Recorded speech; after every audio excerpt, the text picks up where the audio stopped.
Дежурните служби во Кочанската итна помош деновиве се со полни раце работа. Минусните температури, грипот и вирусите ја наполнија чекалната пред ординацијата на лекарите. Најголем број на пациентите се родители со деца, но има и повозрастни граѓани кои помош за настинките бараат од дежурните доктори. Во последните 3 дена најмалку по 70 пациенти дневно минуваат низ ординацијата на дежурната служба. Настинките се најмногу изразени во овој период од годината, сепак годинава зголемен и бројот на заболени од вирози и грипозни инфекции. Добра вест е што учениците се распуштија, па се очекува намалување на грипот и вирусите кај децата, велат докторите. Сепак тие апелираат да се почитуваат советите на лекарите.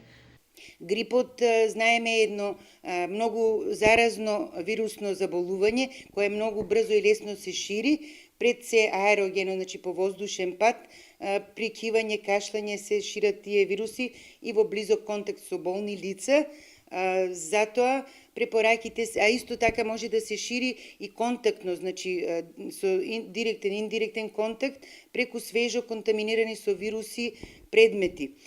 Па од тука и препораките, како што и многу пати до сега сме кажале, ќе ги повториме, населението треба да внимава на начинот на исхрана, на начинот на облекување, на начинот на однесување. Значи не треба да се контактира со болни лица, да се избегаваат луѓе што киваат, што кашлаат, поголеми собири да се избегаваат во затворен простор. Во последната недела од минатата година биле пријавени над 4100 новозаболени од грип, што е зголемување за 5 пати во споредба со претходната недела, кога биле регистрирани околу 850 заболени лица.